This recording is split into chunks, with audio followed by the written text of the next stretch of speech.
Hi, everyone. It's Ryan Fowler here with my good friends, Jordan Kurtz, Tim Costello, Inner Game Group, live every Saturday, sometimes a couple minutes late, like today starting.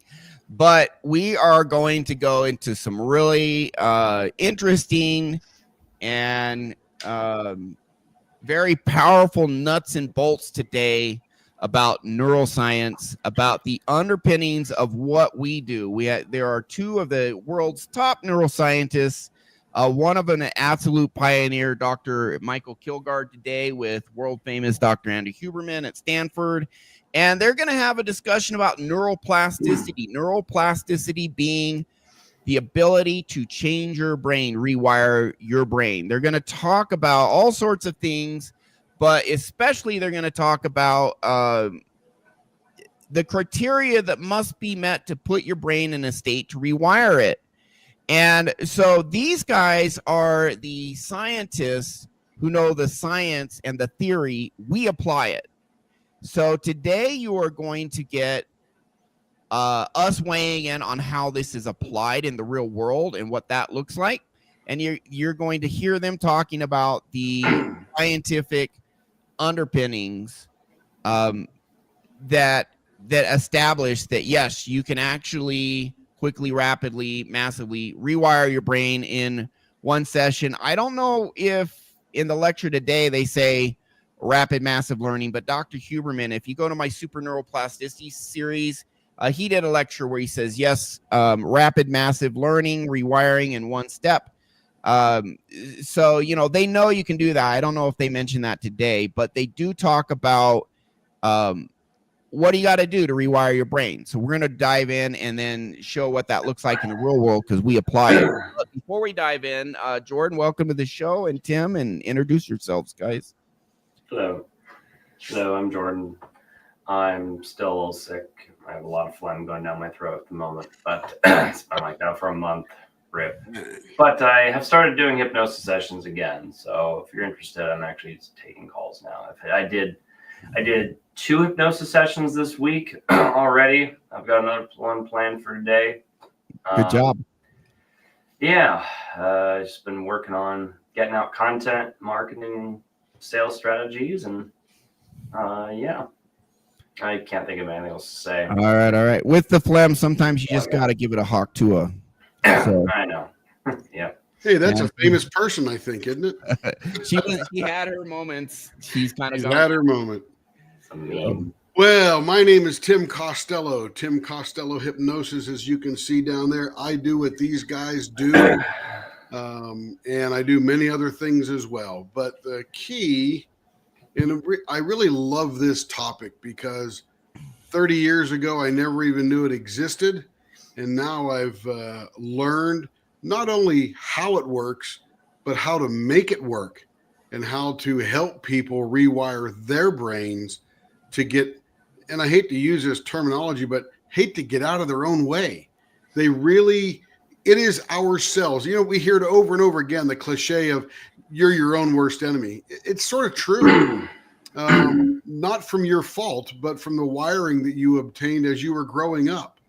So now you're able to unwire and rewire some good stuff in your brain so that you're less of your own worst enemy. And over time, you become your incredible best friend. All right. Thank you, Tim. And yeah, if you guys may have noticed this week, I put up 3 new client video interviews. I probably have at least another 5 or 6 to put up. I just haven't. It might be another 10. So if you want to see, we're going to talk about rewiring brain. And if you want to see case studies of people we've actually done it for, go to the video section of my channel. And I just put 3 up. And there's one guy, I did a session, Jordan did a session, and his stuttering is almost completely gone. It went from moderate to severe stuttering to hardly even there. And you can hear him talking. It's gone. So that is brain rewiring. We did that in 2 sessions. And by the way, we got rid of 2/3 of his procrastination and all of his anxiety while we were at it. So you can do this rapidly. And we are using the techniques and the science that you're going to hear about today from two world-class neuroscientists, pioneers in Dr. Kilgard, pioneer in neuroplasticity, rewiring your brain. So go ahead and cue up the first starting point, Jordan. Can you hear me okay? Welcome to the show, P-Dubs, and all our loyal watchers. And they're going to start breaking down what you need to do and talking about neuroplasticity, and we'll chime in when we chime in. Yeah. All right. Dr. Michael Kilgard, welcome. Nice to be here. You and I both share a fascination with neuroplasticity, the ability for our nervous system to change itself, for better or worse. So to start off, let's just talk about plasticity, what it is, how plasticity in childhood differs from plasticity in adulthood. I know how I think about these topics. I'd love to know how you think about neuroplasticity and why you've essentially devoted your professional life to studying it. Yeah. I mean, I don't love the word. Plastic makes it seem like something artificial and uninteresting, but the idea that the brain can change is a new idea. We used to think everything was hardwired and you are the way they are and nothing can change. Now we know that you're making new connections every day, every time you learn something new. And that change in our way of thinking about things has implications up and down the aisle on how we interact and everything we do. The science of it is so exciting. The types of experiments that have been done, the ways that you can literally see these new connections. Our forefathers 100 years ago could only look at dead tissue and imagine all the changes and excitement that was going on, Monica Hall and others.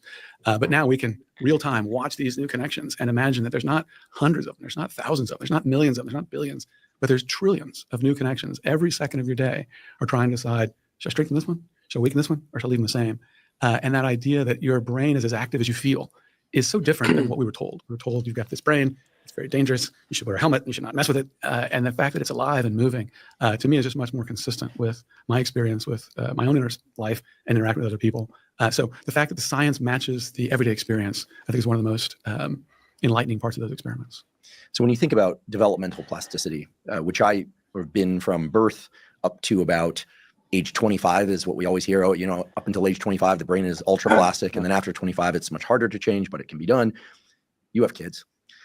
When you were raising your kids, given what you know about neuroplasticity, what were some of the thoughts going on in your mind about things that you should do or shouldn't do? I know you're not giving parenting instructions, but I think there are many parents out there. All of us were children once, or perhaps still are, and are curious, like, how does a neuroscientist who works on neuroplasticity think about learning in general, and also just passive exposure to life? Because as a child, every day is new learning. I mean, they always tell you don't sweat the small stuff, and then you learn that every little thing matters, and you start sweating the small stuff. You start realizing that the kinds of mobile you got matters, that it's interesting. We had a mobile, and the mobile would go around in a circle, and it was just boring. I thought it's uninteresting. And I'd move it so that it would bump into something and do something a little more interesting from time to time. My kids spent a lot of time looking out into the natural world. So they were birds flying and coming and going and not predictable kinds of patterns, and again, tried to avoid some TV. But the idea that we're kind of in a hurry. You got to hook up all these neurons. That being an adult's going to happen fast. You've got trillions of connections to make. Every experience is contributing to that. So bedtime stories and songs and walks in the park are all making those changes. That's surprising. It's surprising that all that stuff matters, but it does. And so from my point of view, the fact that the young brain is a sponge and that every little background sound, little clicking sound, road noise, all those things have the potential to impact the way the brain is wired is a cautionary tale. Makes you worried about. I'm going to go skip ahead a little bit here to 7 minutes. Yeah. So the takeaway there, though, is your brain isn't static, and even as adults, your brain is wiring and rewiring all the time anyways. But there's a ton of stuff from our childhood that stays with us unless we intentionally rewire it. We'll get into that a little later. You said there's a part where he talks about how it's harder to rewire the past. And I think make sure we get to that part, Jordan. Yeah, I think that's coming up. I just wanted to add that I really like this model that your brain can, the fact that your brain can be rewired, I think is just believing that can reduce some anxiety. Because if you feel like, first of all, it's not me, it's just my subconscious programs acting on me, it's just a bunch of neurons that are connected in a certain way that makes me depressed, or that makes me feel like I'm not good enough, or I don't belong. When you kind of realize that and you can just rewire them in a different direction, I think it at least for me personally, it gives me like this sense of a little bit of relief. It's like, well, whatever issue I'm facing, I can just reprogrammed to believe something else. I'm not stuck in this negative mindset. I'm not stuck ruminating on something. I'm not stuck depressed. I'm not stuck with anxiety. It's a very empowering, even if you haven't done it yet. I think just knowing that it's even possible to do is a very empowering feeling, because you don't feel trapped or caged anymore. Yeah, and go ahead, Tim. You know, Jordan, correct. And let's talk about a little bit of what we're actually rewiring. Given the fact that your subconscious gathers information and writes programs, generally they are there to protect you. So not every single thing that happens in childhood or teenage years or whatever is going to affect your core beliefs to the extent that they do when something happens over and over and over and over and over again. That is the key. We talk about CPTSD, which is complex PTSD, generally stemming from childhood, and gathering those events that happen over and over and over again. Your subconscious has to figure out a way to protect you. And it does that, whether or not it actually is protecting you. It is protecting itself from further injury, physically, emotionally, etc. So those are the things that we're rewiring. If you have a program in you, like Jordan mentioned, that you don't feel good enough, just who you are, never going to measure up, you can't do anything right, all those typical type of cliche thought processes we hear, those are the programs we're changing. We're going to determine what trauma is causing that particular program to run. And then we're going to disengage the emotional component from that memory. You'll still have the memory, but no longer the emotional component that now drives you to flee or fight or fawn or flop or fight. Whichever the one is, you no longer will do that with that particular program. So that's what we're focused on. We're not rewiring the whole brain, just the things that don't serve you. And that allows you to move forward. Okay. Thank you, Tim. I'll take it just a little step further too. A lot of times we think we're stuck in a certain track. And although it can be hard to change, hard, but maybe better to say consistent effort to change your track in life, and change your mindset. You know, maybe you change a career, but also you can actually change your track in life internally. A lot of people think they can't do it, but you can. So for example, I've always been this really intelligent, deep dive researcher, geeking out, nerding out on these, deep subjects. Very, very deep. So I wrote a book with an emeritus law professor, no law degree, and I wrote a book on a complicated topic of law with a law professor. So that's just kind of the type of person I am. I have those skills. And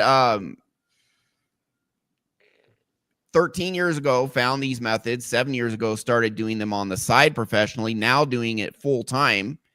And it was kind of a shock when I switched full time, because I got a lot of clients from a certain life coach and dating coach. I didn't have to do a lot of marketing, but then when I switched full time, I had to learn how to do marketing. And, even back then I made the mistake this a few years ago of saying, well, I'm not really a marketing guy. I'm more of a guy who figures stuff out, and then I can help people at a very high level, very advanced high level.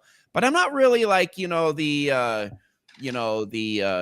big smile and big personality. And then I'm going to market the hell out of stuff and bring in money that way. That's not me. Well, honestly, it can be.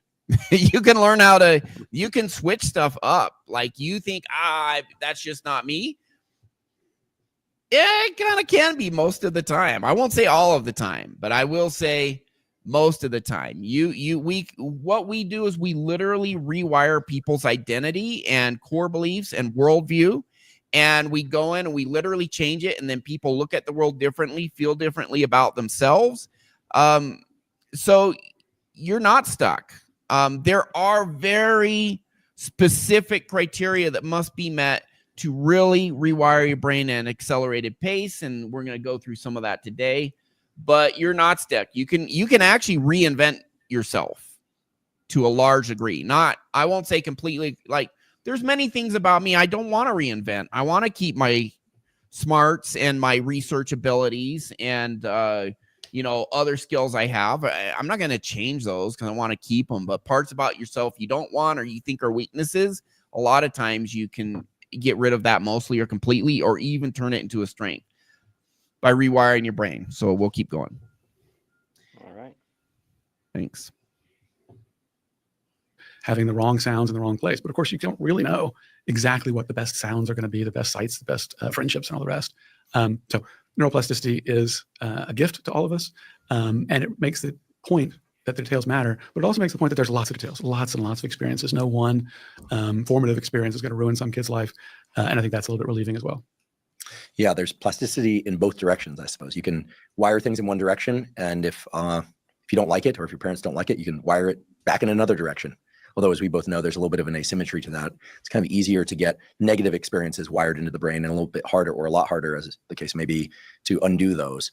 So I guess it was the early 90s when we heard a lot about the so-called first 6 years. There was this emphasis on 0 to 6 years of age as being so critical. And this had parents who understandably were interested and concerned with their kids having the most, knowledge, the most capability in life, the best life. It had parents playing classical music to kids while they were asleep. It had them doing multiple sports. There was this idea that you have 6 years to like cram everything in there. I think we now understand that's not the case, that those first 6 years are critical, but there's a long window for plasticity. Would you agree? Absolutely. No, I mean, I think we worry about doors slamming shut. We worry about every little sight being the thing that's going to define a child for the rest of their lives. And that's just not the case, right? Lots and lots of hours. We always talk about 10,000 hours to be good at anything. And you realize you get a lot of 10,000 hours. I mean, you really do. Not just your language abilities. Each person has 100,000 words. Imagine, you don't have to sit and teach the kids every little word. They're going to pick them up. They're just in an environment, and 100,000 is a lot of words to imagine, knowing their definitions, knowing their meanings, and all the rest. And the same thing of finger movements. Again, whether they're going to be a violin player or a soccer player, all the dexterous movements that have to go with that. We as coaches and parents try to train that, but really the kid is training themselves. They're figuring out how to do all that by practicing, seeing what works and what doesn't work. We can just set an environment where that's possible, where they can succeed and not quit. That's really one of the big challenges. Like you said, a kid gets exposed to food, then gets sick, and now their brain has figured out that food might be poison. But it might be wrong, and they might end up with a plastic event in their brain that turns off a pathway for a long period of time. And it can really be hard to undo that kind of work. I'd like to take a quick break and acknowledge our sponsor, 8 Sleep. And skip through that, of course.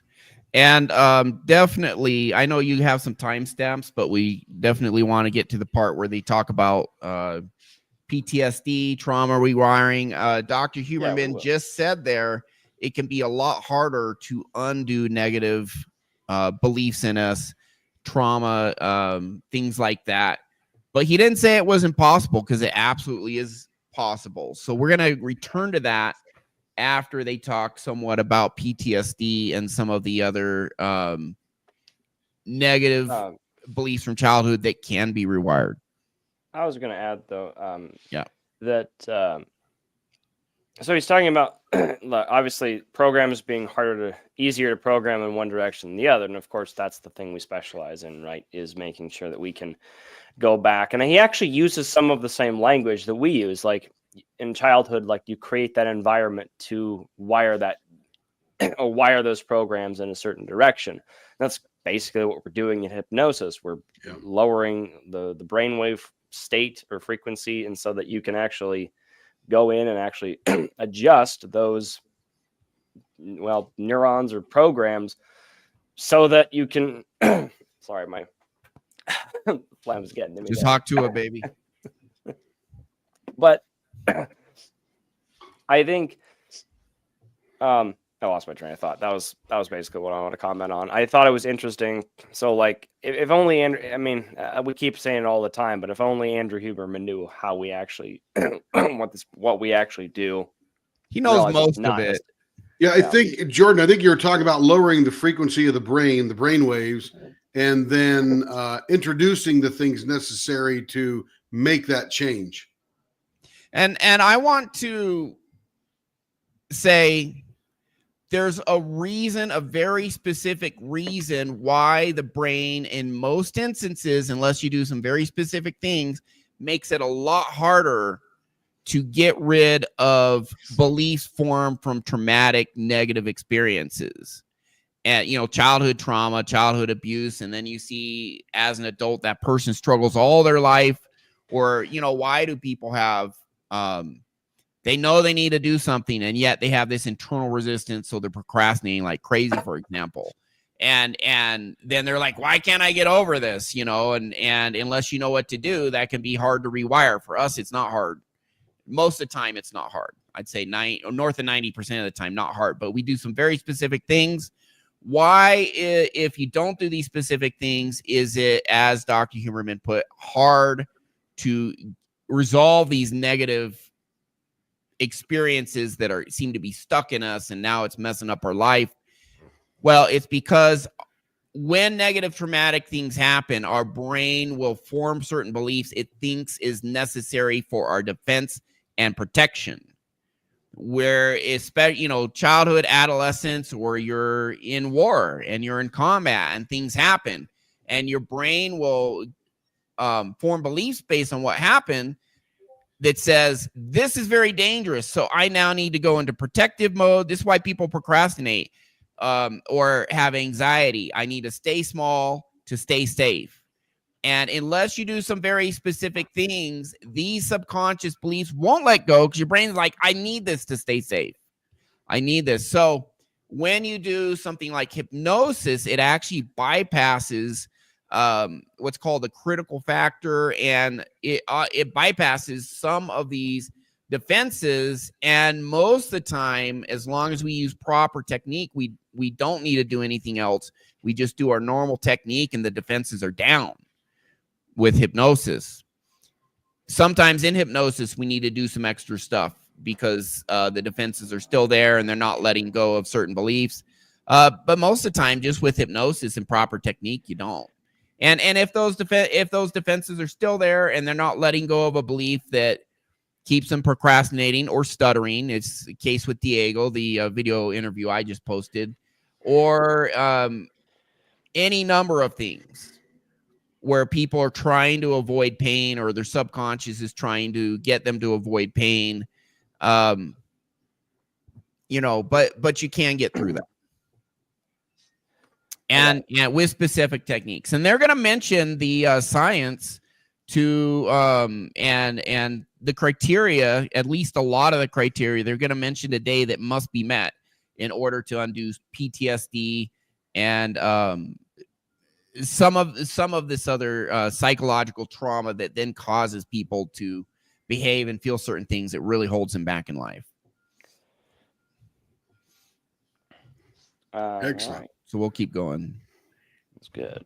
Free trial. Yeah, this is good. You and I both come from lineages of neuroscientists that focus on neuroplasticity. My lineage through Huberman and Wiesel were really about the developmental plasticity piece. Your lineage through Mike Merzenick and others, it's really about the adult plasticity piece.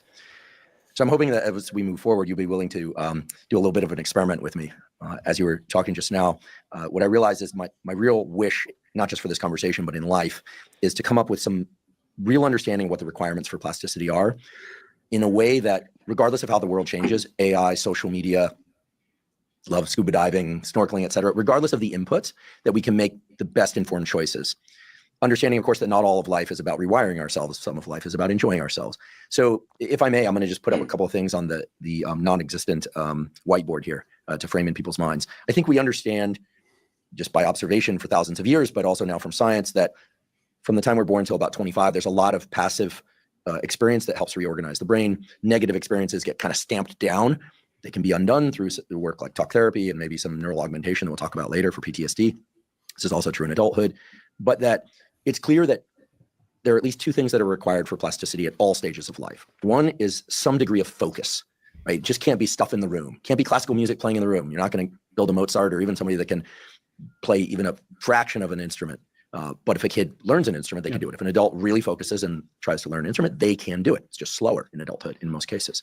The other piece that I'm aware of, and tell me if I'm off here, is sleep is required. A lot of the rewiring of neural connections actually occurs during rapid eye movement sleep and deep sleep. You can't just focus and just work infinitive. You need sleep. You need rest for the rewiring to occur. But as you're telling me about these experiments, and by the way, I was not aware of this experiment that kids will attend more to a kind of a cartoon face than to a real face. I was not aware of that. As you're telling me about that, or fishing, or we're talking about music learning or language learning, I believe the best way to learn a language is to place yourself into an environment where it's critical that you learn it. Like go to a foreign country, and if you need to learn how to navigate by virtue of understanding and speaking some remnants of that language, you're going to learn it much more quickly than sitting in Spanish class back in the United States. So I'm wondering if in my mental model of how to change one's brain, that in addition to focus, which requires alertness, right? In addition to focus and periods of sleep for the rewiring to occur, maybe I can, if you have a better word, let me know, but I want to introduce this an element of friction, that there needs to be focus and friction, right? Because with the kid looking at the face, the cartoon face, there's focus, but there's no friction to get there. With friction, like there's some element of self-generated work. Like with the snorkeling, you have to get wet. You have to go under the water. You have to put the mask on. It's kind of weird to breathe through a snorkel the first time you do it. It's kind of uncomfortable. There are a bunch of things that go with it that make that experience so much more enriching in terms of how it rewires the brain. And traumatic events, unfortunately, engage focus and friction. So it meets this requirement. So I'm trying to come up with a table here, and as scientists, we should try and disprove what we're putting up, right? But I feel like what one wants is just enough friction, a lot of focus, and then a period of rest in order for plasticity to occur. And maybe in a video game, there isn't enough friction. Your daughter being involved in, very interested rather in real world human experiences, it's a pseudo random walk. I mean, there's some regularities about how humans interact, but it's kind of a near infinite space. And it certainly is valuable to have social, emotional intelligence. We know this. So what are your thoughts about needing to work in addition to focus in order to get meaningful? And when I say meaningful, I mean really adaptive plasticity, stuff that makes. Is there anything you want to comment on there, Ryan? Or? I do. I'll let you guys go first. Yeah, I love this. Go ahead, Jordan. No, I didn't at the moment. You guys can keep going. Oh, okay. So I never heard the word friction. He's never used that before. And I really like that word because when we do our initial interviews with the clients, we are certainly introducing some friction because there's some pain involved with digging up the things that hurt you. Now, past that, when we identify a lot of those things, which is that awareness or focus on those particular items that need changed, when we go into hypnosis, there's a couple of friction points.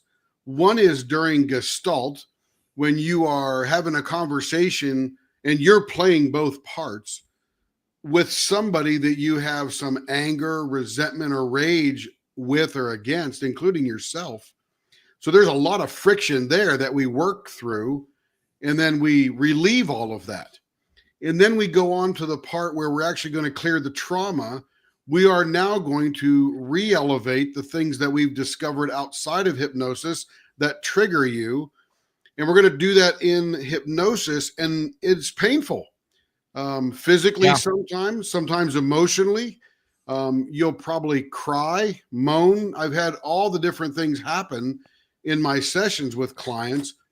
But right past that, once we clear that trauma, the friction is gone, including the internal friction of having that pain. And it's provable because when we get done and we clear that trauma and rewire the subconscious outside of hypnosis, I reread the trauma statement that triggered them very painfully in hypnosis. And guess what?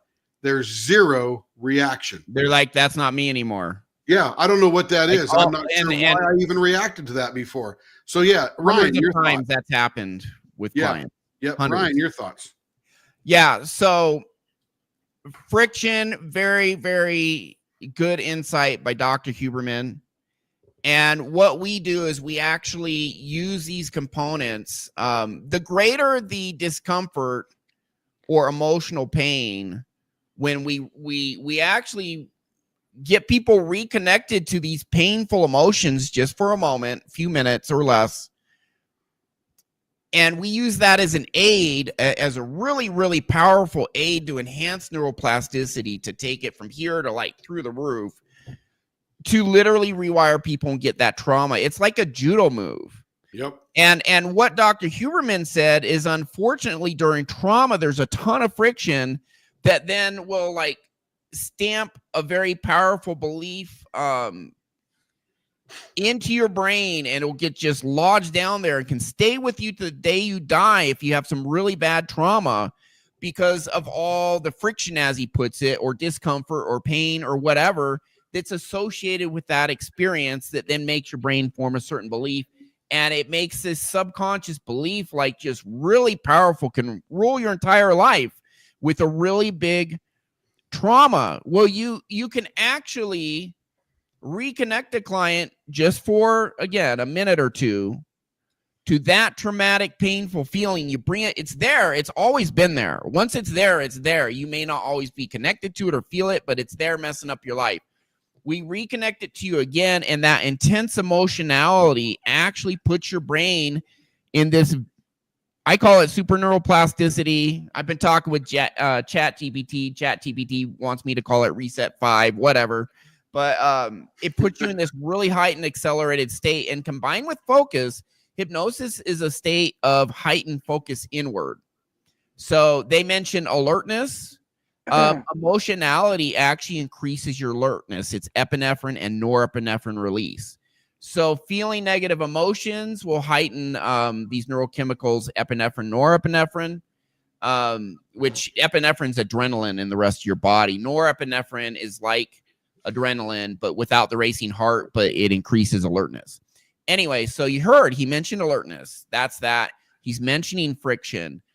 We reconnect you to the painful, traumatic feelings, but that heightens this neuroplasticity. So instead of traumatizing you, you literally use it to untraumatize you and instantly, massively put in new beliefs that are permanent and that stick, and get that trauma out of you forever. So the interesting thing about what we do, and if you dive into the neuroscience, they mentioned Dr. Michael Merzenich, intense emotionality combined with intense focus, combined with this friction, can put you in a state where just boom, huge change, huge, and then followed up by rest to complete the rewiring. And I've had some people, we all the time, we have people where by the end of the session, which could be an hour after we start the change, the rewiring's all done. They say, I feel lighter, I feel better. And they're like, holy cow, I feel amazing. It happens all the time. But then some people, especially with really big trauma, a minority of the time, it may actually take a day or two for all the rewiring to be done through, especially reconsolidated and strengthened through sleep. That's where a lot of the rewiring is finished. But we use this to our benefit. But I want to comment on this with how friction combined with focus and all of that helps us, and intentionality helps us in life. I tell my clients, there's no greatness without adversity. There's adversity leads to learning the biggest lessons in life. Why? Because of friction, because it's uncomfortable, because it's hard. It literally releases neurotransmitters in your brain to allow for massive learning when you are at your most uncomfortable. It heightens everything. So the more the times of the most intense struggle in your life, if you approach it with the right intentionality, are scientifically proven to be the times where you have the greatest growth. And we use that to rewire and resolve trauma, and then put in good core beliefs by reconnecting people to painful stuff that's in them. But just in general, in life, the toughest moments of your life literally facilitate the most massive, rapid, deep learning that then serve you through the rest of your life if you have the right intentionality. There are people who go through hard experiences and it doesn't serve them. But there are people who go through hard experiences and absolutely transform and transcend it, and it becomes that very difficult time can become a gift because it's an opportunity for massive learning and wisdom to stick in your subconscious and get wired in there. You guys have any comments on that? You know, Ryan, some of the things that we talk about, this big time rewiring of the brain and the core beliefs, people will say, how long does that take? Well, a session takes 4 to 6 hours, depending. The hypnosis part is usually an hour and a half or 2. Right. But I mean, the full session. A lot of talking before then, yeah. Yeah, we go through Dive to the 5. We do a bunch of stuff. Then we do hypnosis for an hour and a half, 2 hours. And then we do a little bit of after talk and coaching for the future type of thing.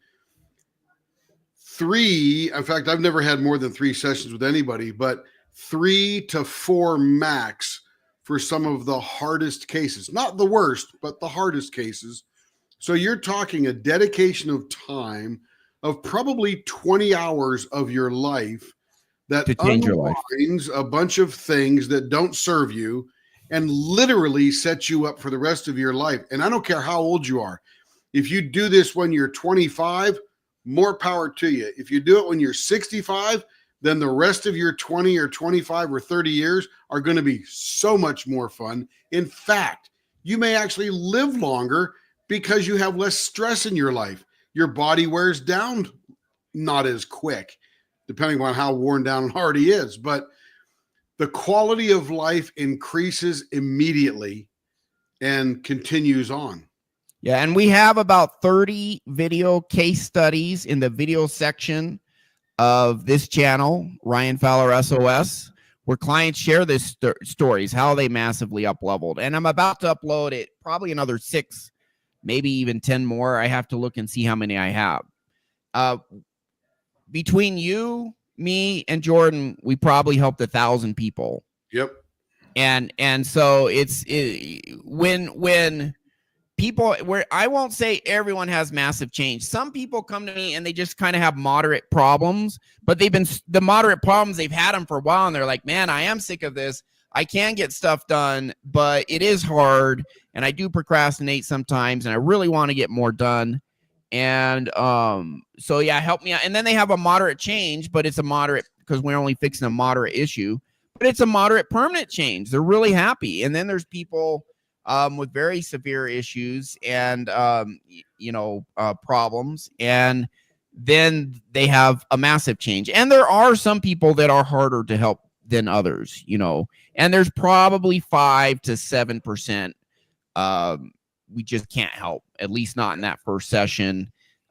Some of them, if they really persist, we can help, but there is a percentage that can be really difficult, small percentage. So, is what it is. Zoramina says, good afternoon and welcome to the show here every week. We appreciate you, Zoramina, and good afternoon to you as well.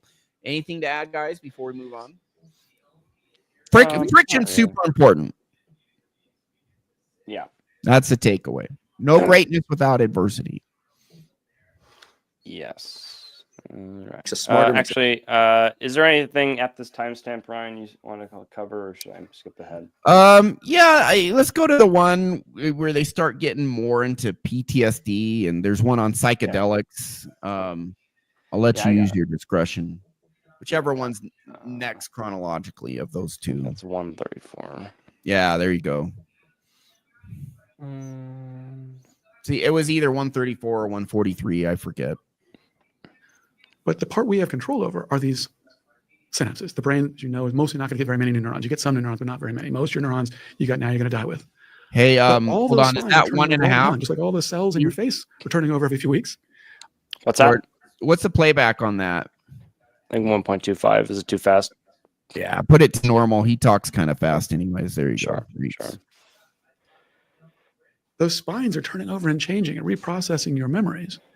And by understanding now how this works, we think we can help people who are stuck. So there's a large number of people in our society, maybe because of social media, but maybe that happened before social media, who are really broken, have really bad traumatic events, fear of death, and they just can't get over it. They're stuck in a way that's not helpful. It's called post-traumatic stress disorder.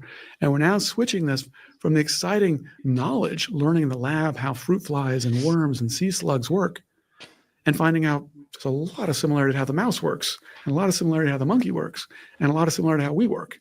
Mostly the same, the genes. Certainly the ones we've been talking about so far, are all the identical genes in all these species. Can we then make use of it? And it's kind of scary because you think, I don't want someone coming around and changing my brain. But if I asked you and I said I was stuck, just like if I said my bone is broken, of course I want a doctor to put those two bones together, put that cast on and help the healing process. Most ways we get injured, we don't need a doctor. Scratch a wound, get a cold, doctor's not going to help you. But for many of them, you need someone to set that bone, put it right. And we're just now moving to this stage where first psychologists and lately now neuroscientists are learning how to reset those. Many people have a great fear of heights, which is a smart thing to have.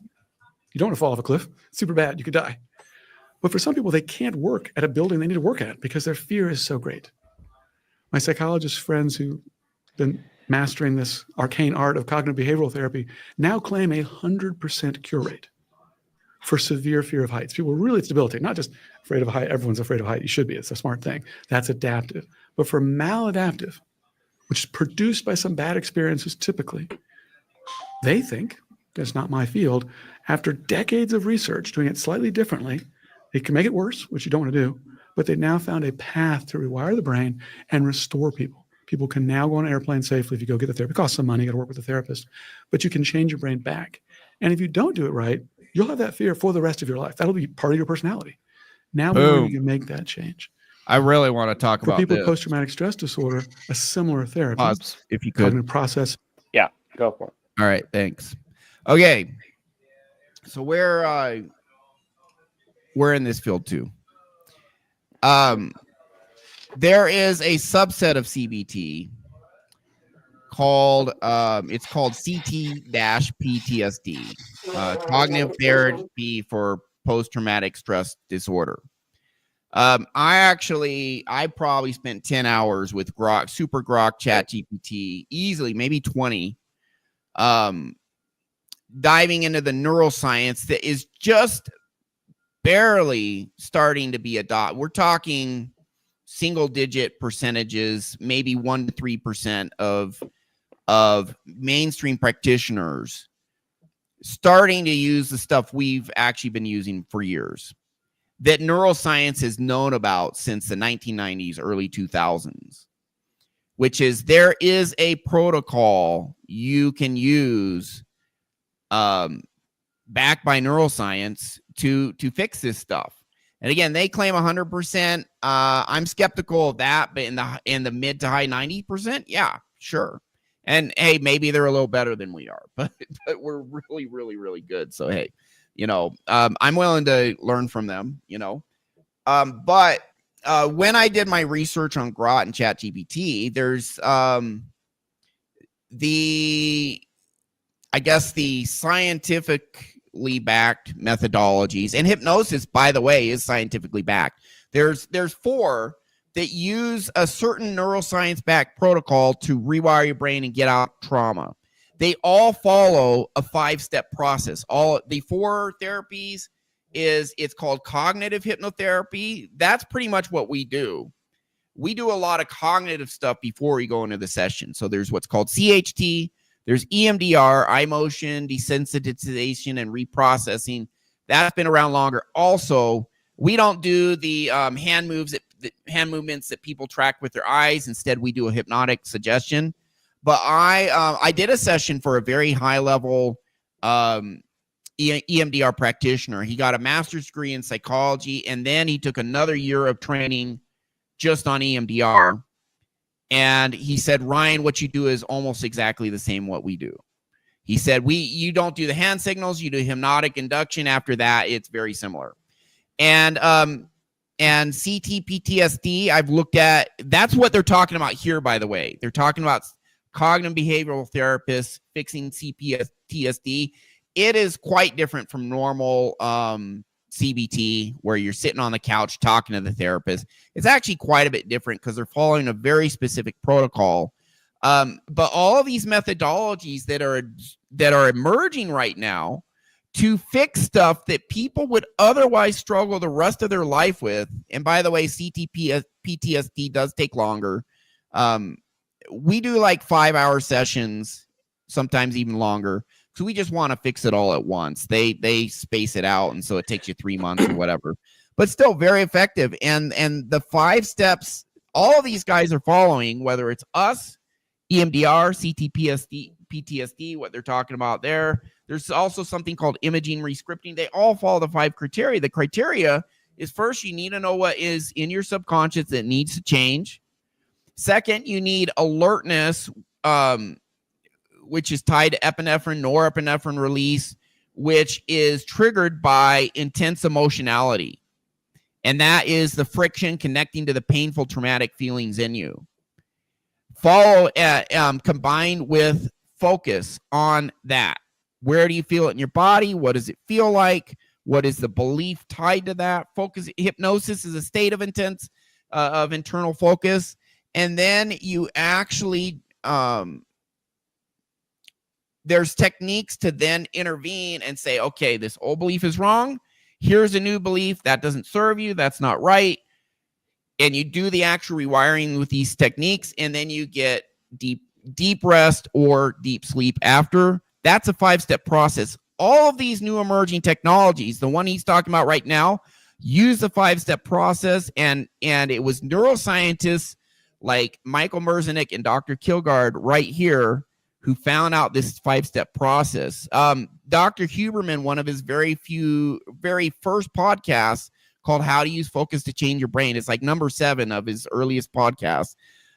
Goes through the 5-step process, except he doesn't like put it on the screen or anything. He just kind of talks and rambles around. But if you watch, and that's why I did my video series on super neuroplasticity, is to clearly identify the 5-step process that he just rambles around and kind of doesn't.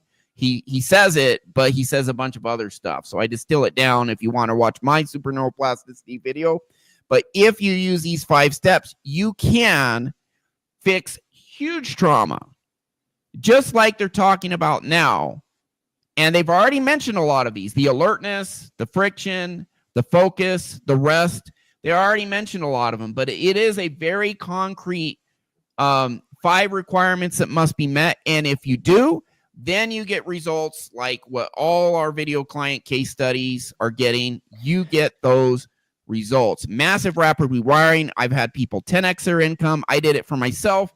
My income doubled and then tripled and then even quadrupled with my old business. Jordan's done it. Tim's wife has done it, and she tried 20 times to start a business and would always have would freak out and close shop on opening day. And now she has a business making a ton of money. You guys are like 2-3 months behind on back orders. Is that right, Tim? Oh yes, guaranteed. Yeah. How far are you guys behind? Like, how backlogged are you? Just so much demand for your business. It's about 9 to 10 weeks, and it hasn't let up in a year. It just stays. and she used to, on opening day, would just shut everything down. Well, sort of. Not. I mean, what would it peter out or? So she always wanted to be in business. Yeah. And she would get all fired up during their sales presentation. And she told me many years later, after we got her fixed, she goes, Tim, I could see myself standing on the stage, accepting the award for the #1 new distributor, and later on to be the district manager of the year and all these sales. And so she was all fired up about the idea. And she would get and it started with Tupperware. 40 years ago. And it would always be, I get the kit, pay a couple $100. You get a bunch of stuff you can use. So it's not a bunch of waste. Yeah. And you get the order forms and all this. And she'd buy clipboards and pens and get the packets and get ready to have these little home parties and stuff like that. And by the way, this is a legitimate way to make money. It works. It works like a champ. Yeah. But right before the first class, there was no class. She just couldn't push herself over that edge. And then I wouldn't say much, because after the first couple, I was like, well, you going to do this or what? And then after a while, I just noticed this pattern of excitement and then no action. I just thought, whatever. Maybe she couldn't say no to somebody, or maybe she just wanted this bunch of good stuff to have in the house. I didn't really care. No big deal, right? let her do her thing. But then when we got her, you had the session with you, all of a sudden she starts this little pen business, and she is unabashed about asking for things, selling things, promoting things, unabashed, no shyness at all. And she tripled her income. Yes. And I'm sure at some point you guys are going to scale, but you have enough demand to scale easily. So yeah, the way we're scaling though is different products that doesn't take as much attention. Right now, I have to produce every single product. Yeah. But I can produce a really nice product for $45 that sells very well. And it only takes me 10 minutes to create it. Yeah. Then it just sits there and the resin gets hard. But all the pens, they take 15, 20 minutes of prep, process, and finish. And I can only do one pen in every 20 minutes. So yeah, the limitation is my ability to dedicate that much time. But right now I'm probably spending 20 to 25 hours a week on top of my day job, which is about 50 hours a week. Dang, I don't know how you do it, man. And it's fun. I have a great time. That's why you enjoy it. I mean, I can do 50, 60 a week, but yeah, it's kind of play for you. So that makes sense. I mean, and the day job is nothing physical. It's just awake time and beating my gums against each other and talking and consulting and, just throwing ideas out there and that kind of stuff. And then when I get to the shop, it's just awesome. It's fun. I just sit and play in there. Like all morning long, I was cleaning the dust collector and cleaning the filter on the dust collector, cutting up some sandpaper, arranging things, cleaning up the shop, just tinkering around today, just having a ball. Carrie's still in bed because she goes to bed about 3 a.m. and I get up about 6. Wow. Yeah. So I'm I just didn't know having she a was good a time. night owl. I knew you were a morning person. Yep. I'm a morning person and she is definitely a night owl. You make it work. Good for you. Yep. But 42 years here in October. So go ahead. I'm sorry. But I'm just having a good time. So it's really not work. Yeah. So her, what kept her stuck and what kept hundreds of our clients stuck is it has a lot of overlap between what they are talking about now, like someone who has fear of heights or someone who has PTSD. And, those people are stuck. What a lot of people don't realize is they may not have trauma to the extent where it's like officially diagnosed PTSD, but they just have stuff that keep them stuck, lacking confidence in certain areas, social anxiety, procrastinating, feeling not good enough, not believing in their ability and value. And you can rewire it out, just like this fear of heights that they're fixing. But they're not talking about normal CBT. Normal CBT cannot fix. It has like 50% at most fixing stuff. They're talking about 100% now. It's because they're using these neuroplasticity, neuroscience protocols. Finally, the research came out 25 years ago. They're finally starting just at the very cutting edge in those disciplines to finally start using this. And we've been using it for years, these protocols. And why is that, Ryan? Why are they changing?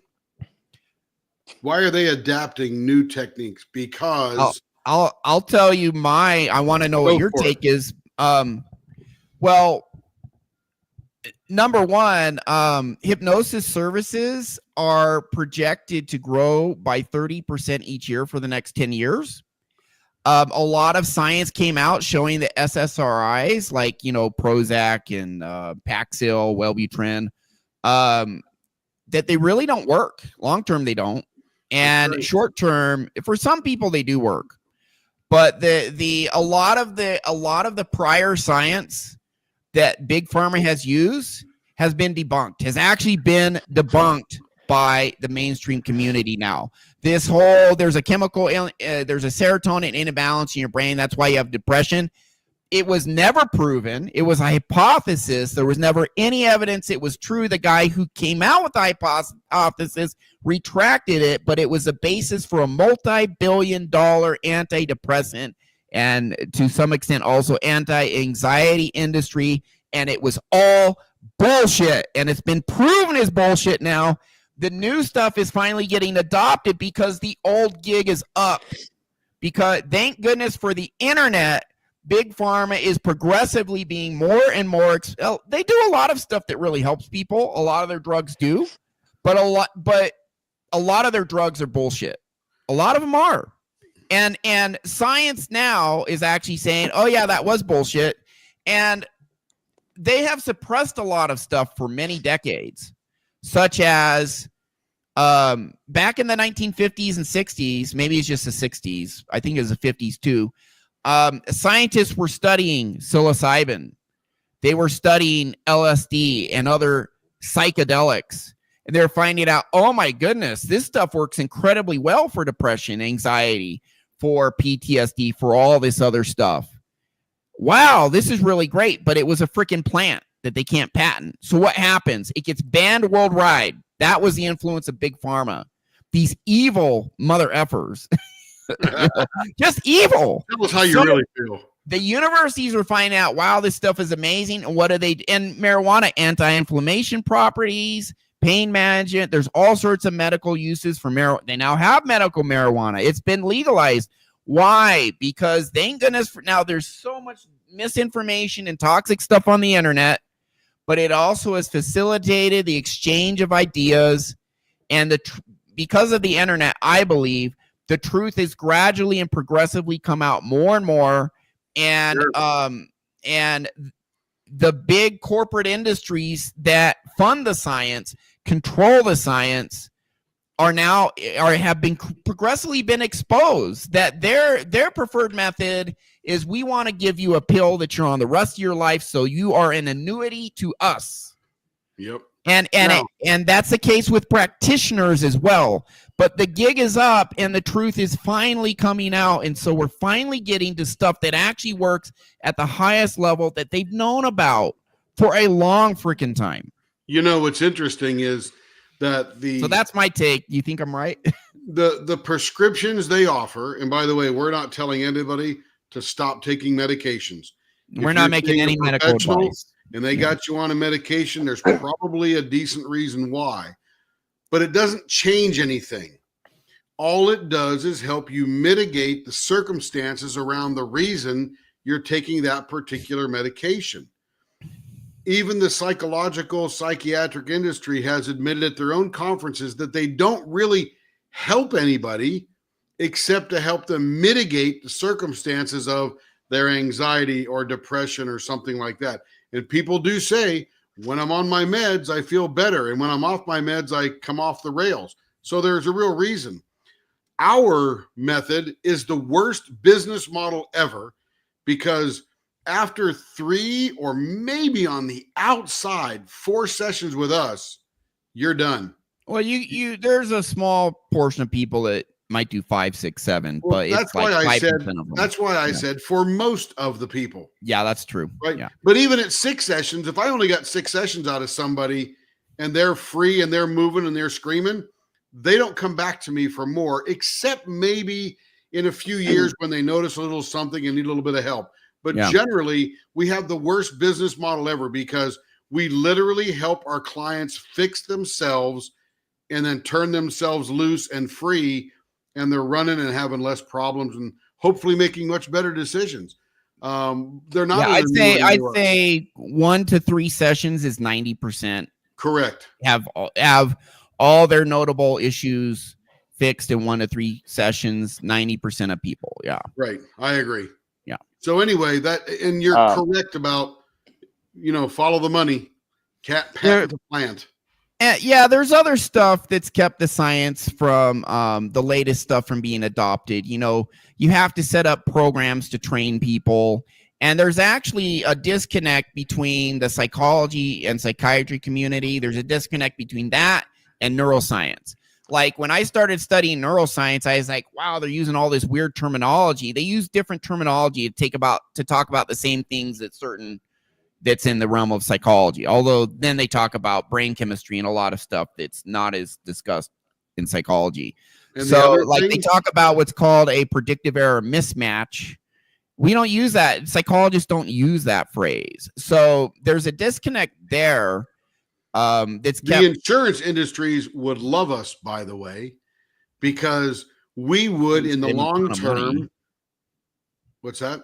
we'd save them a ton of money because we would in the long term probably relieve a lot of prescription cost that they are funding through their clients, and their clients would have less health issues because there's less stress in their life and anxiety. They'd probably earn more money and probably have better relationships, and all around they're cheaper to run for the rest of their lives.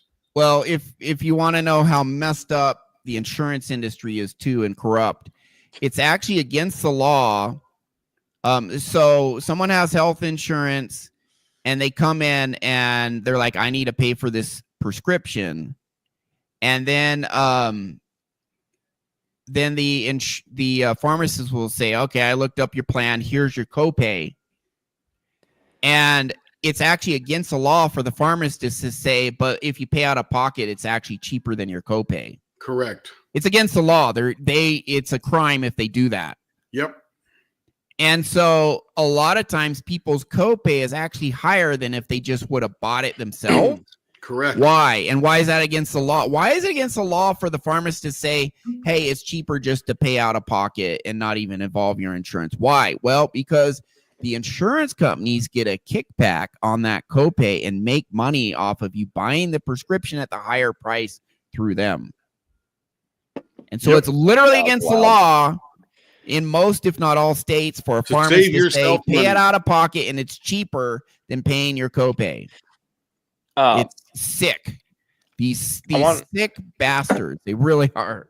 They're evil. I wanted to go back to him was talking about phobias and fear of heights. So like most of the hypnotists who are being trained now, if you take a general how do I become a hypnotist course that Ryan and Tim and I took, like covering phobias was one of the basic techniques that we learned. It's called regression to cause, and Ryan has sort of taken that concept and dialed it up to 11, but with like a little more specificity. I don't have to go into that right now, but like phobias is a very common, like hypnotists have been using regression to cause to, I can't legally say the word cure, but actually, if they're medically trained, they can. So if they're a medical practitioner, they've been using it to cure things like phobias of like, because I like a fear of water, fear of heights, fear of dogs, fear of things like that. And so like these aren't,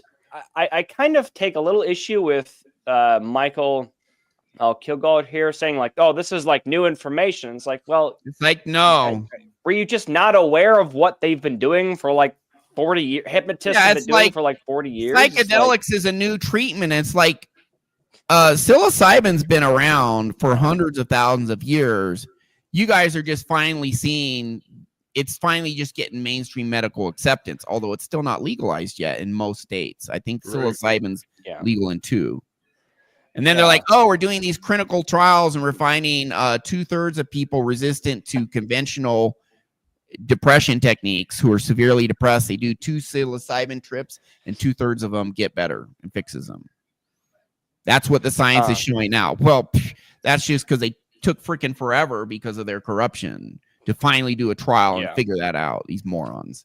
And so hypnotists hypnotists have known this for have known at least the phobia stuff. They don't necessarily do all of what we do, but like the basics, like the because we can do that stuff too. I've helped people get over like, okay, I fear like I can't leave food on my plate. Otherwise I'm like, I've helped clients like who are struggling with like weight loss because they keep overeating because they're like, hey, I can't leave food on my plate. Otherwise I feel this anxiety. And so that doesn't necessarily, like on its surface, that doesn't necessarily look like one of the big 5, traumas we discussed. But really what that is, if you actually go to the root, which is, well, what's behind that anxiety, right?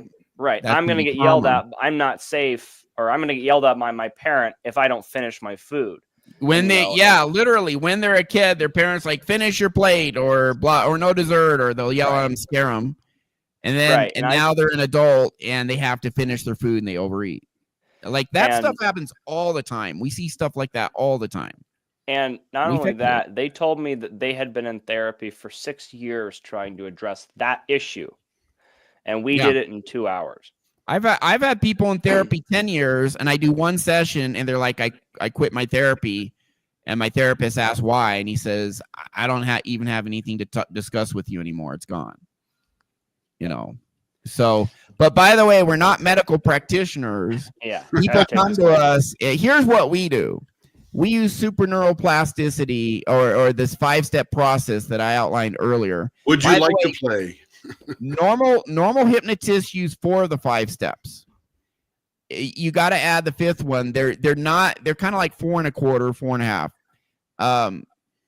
Normal hypnotists are not that big on taking the time to really find out exactly what's in your subconscious that needs to be fixed. They expect you'll just figure that your subconscious knows. Like we've all 3 of us taken hypnotherapist training. They do something called parts therapy, or they're like, oh, your brain will know what memory to go back to and we'll just take it from there. No, you really got to spend time with the client, getting a really clear picture. And maybe your brain knows, but they're not as effective as us because they don't take the time really figuring out, okay, what do we need specifically? They're sort of getting lucky. I don't say lucky, but like we are like a belief tied to a feeling, and you connect to that, and then you go back. And they're sort of that one thing right there puts in the 5th step, and then it literally makes it triples, quadruples the result with that one thing. Right. On top of normal I think hypnosis. that if and this is actually when I was first learning hypnosis and Ryan was helping me out,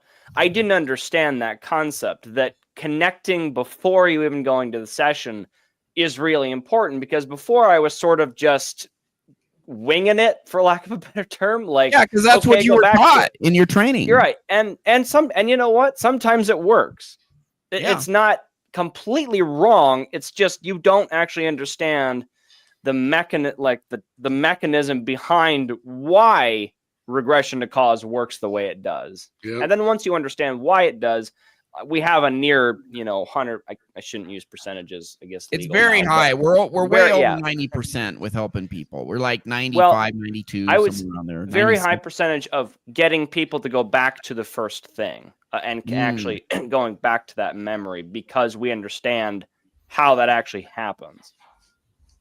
So what did you see as an improvement in the results your client were getting once you put that extra component in to really know what to go in and target by figuring that out before going into the session? It was just more consistent. Like they were able to connect to the underlying negative subconscious program much better, and so you got a lot higher win rate. Yeah, a lot higher what? A lot higher win rate and deeper results too, I would say. Is my guess for you. Yeah, because you're actually exploring the subconscious program in its entirety versus I think that being less specific when you use regression to cause, you might get some of it, you might get something that's adjacent to it. It's just not as precise. And so I think that like when you again, you always say it like feel it to heal it. Like the feelings are, I think the number one thing that you told me, Ryan, was like the feelings are the guide to the program. Use your feelings to guide you. I mean, it's actually, I think you even say that in regression to cause, right? Which is use your feelings. Every feeling has a message tied to it. The message is the belief. Right. Yeah. And he's talking, and back to the video now is like, all of that's how you target the neurotransmitter, or not the transmitters, but the neurons in your brain that make up that program. Like the feelings are the link to those neurons to actually rewire that. So that's how you get from one thing to the next. And the feeling. We're not only fixing the brain, but we're fixing the parts of the nervous system where the trauma is stored. I feel a heavy heart. Well, guess what? You have nerves and neurons throughout your body, and that is stored in that part of your nervous system. I get butterflies in my gut. Well, guess what? That's your nervous system in that part generating that. It's connected to your brain, the beliefs in your brain, the feelings in your body. Work on it all. So we get way better results because we follow this neuroscientific protocol. And then you reinforce it. Then you work on the cognitive mind, the positive self-talk, life gamification, other stuff, self-forgiveness, active exercises, get those habits in place.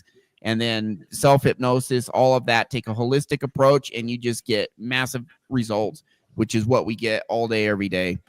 Love it. And here's the underpinning, guys. You guys want to know the hardcore science behind it? It's watch this entire podcast with Dr. Huberman and Kilgard. It's one of the newest. I think it was just yesterday they released this. This week sometime. There's science behind it. So let's just play a few minutes more so they talk a little bit more about PTSD. We're like, you can solve all these phobias now. And it's like, yeah, you guys just finally figured that out. What I'd like to know is if I have a first aid and CPR certification from the Red Cross, am I medically trained? To a point, yeah. It's a joke. But here's the thing. This guy is one of the pioneers of neuroplasticity. Now he's like, oh my goodness, they're finding they can cure these phobias 100% now. So there's a big gap between applying this and being the original researcher. He's one of the pioneers who was figuring this stuff out in the 90s, but he didn't see the application of it until just now. Mm-hmm. But there have been people applying it for many years, and I first started 13 years ago. So applying it on myself, fixing myself. We'll play a little more. We're already over the hour mark, but let's play a little more. Ryan, do you want to talk about PTSD just a little more, and then we'll wrap it up? Or do you want to do a part 2 next week? Just play a little more because he just barely touched on fixing phobias. 2-3 minutes more, then we'll wrap it up. Okay. Therapy or prolonged exposure therapy will cure about 40% of people. That's fantastic. Sexual assault, a war, go get therapy. You got a good chance of being cured and never having this problem again. That's fantastic. That didn't used to be the case. It used to be 20%. They made some changes and bumped it up to 40%. For military, it's about 20% chance. It's a little bit worse. It works less well in military populations for a reason we don't really understand yet. But the idea that a cure is possible, that's amazing. If we could have a cure, that's what people want. They want cures. They don't want to be a little better. They want a cure. And so for some of the mental health conditions, not the ones we chose necessarily, but some of the ones we stumbled upon, we found out that rewiring of the brain is so possible that you can take symptoms and push them all the way to zero. But what happens if you're in that group or you're in the 60%? You go to the therapy, you relive, you work with the therapist, you go through all the stuff, you do all the work, and you still have intrusive nightmares. You still have great fear of this. You still have a pounding heart, hypervigilance, avoidant behavior, all the hallmark signs of post-traumatic stress disorder. What do you do there? And you can't blame the psychologist. You can't blame the patient. They've done what they can do. We now come to neuroscience and say, well, what are the new avenues? What do you guys understand? How could it get stuck? How could it be broken? Now, we used to think it was demons. Then we thought it was humors that are wrong, high or low. Now we think it's wires. And the answer is those wires are hard to change. Neuronal wires. The neuronal wires, these synaptic connections. It's hard to find the right one. How is that? There's 150 trillion of them. Which ones are that sexual assault? Which ones are that IED attack? I don't know. You don't know. But can we go through and develop a process to help? We can know. Help work? Yeah, and that's what we've been doing. Developing the tools where we use what we've learned in the lab. Not with a deep brain stimulating electrode as I did before, but now switching and saying, is there any other way we can trigger a brief burst, not of one neurotransmitter, but of a bunch of neurotransmitters?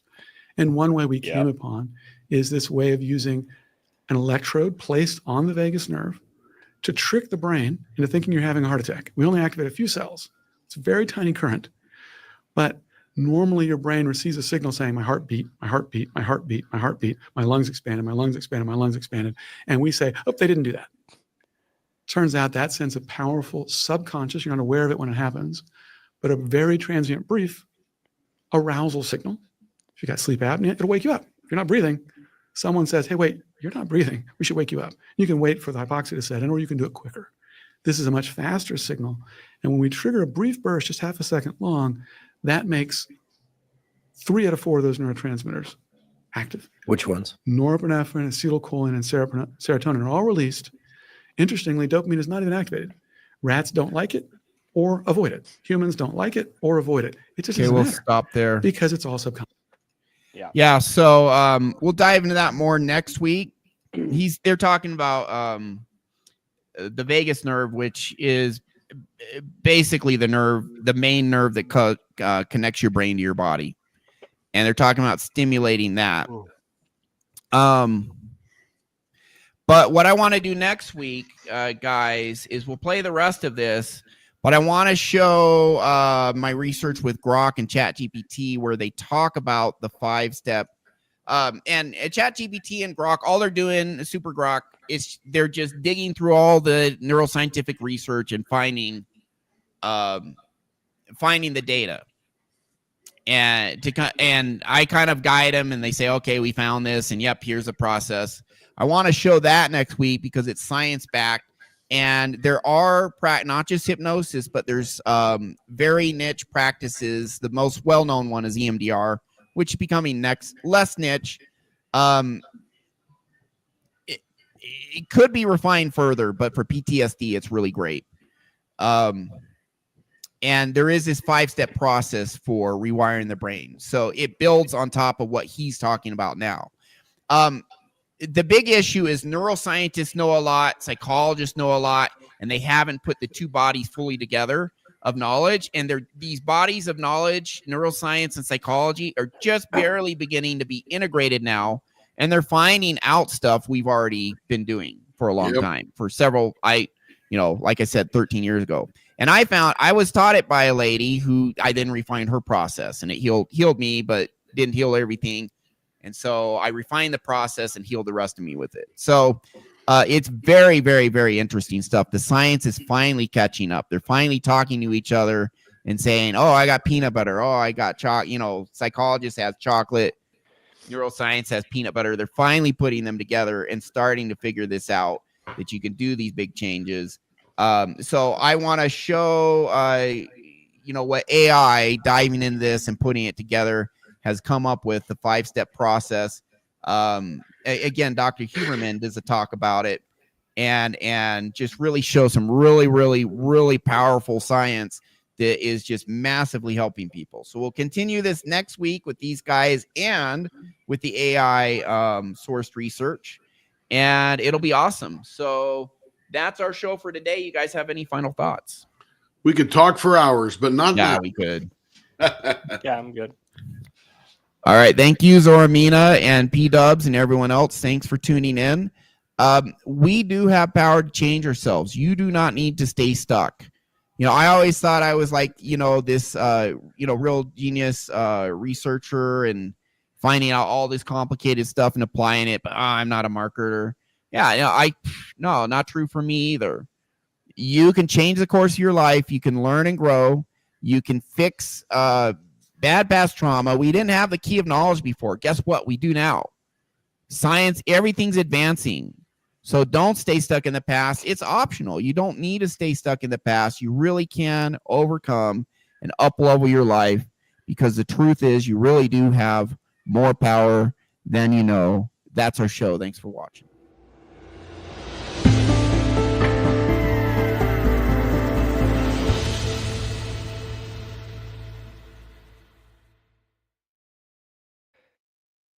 Oop.